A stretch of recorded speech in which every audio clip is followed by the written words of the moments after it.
જૂનાગઢ જિલ્લા જેલમાં 3 મોબાઈલ અને પ્રતિબંધિત વસ્તુઓ મળ્યા છે. કેદી પર ફરિયાદ નોંધાઈ. જૂનાગઢ જિલ્લા જેલમાં હમણાં જેલ ઝડપી દરમિયાન પ્રતિબંધિત વસ્તુઓ અને મોબાઈલ મળી આવતા ચકચાર મચી. બેરેક નંબર 1માં જેલ ઝડપી સ્ક્વોડના ચેકિંગ દરમિયાન કાચા કામના કેદી નવાઝ ઇમરાનભાઈ મોગલના હાથમાં કીપેડવાળો મોબાઈલ મળી આવ્યો હતો. જેલ કર્મીઓ સાથે મોગલે મારામારી કરી છતાં પણ અન્ય 2 મોબાઈલ અને એક સિમ કાર્ડ વગરની મોબાઈલ બેટરી પણ ટોયલેટમાંથી મળી આવી હતી. કુલ મળીને જેલમાંથી 3 મોબાઈલ અને એક ચાર્જર કબજે કરવામાં આવ્યા છે.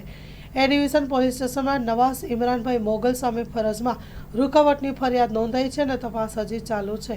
Story report by Prakash Dave, Junagadh.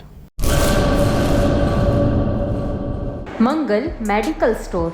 દરેક પ્રકારની દવાઓ પર ડિસ્કાઉન્ટ મળશે.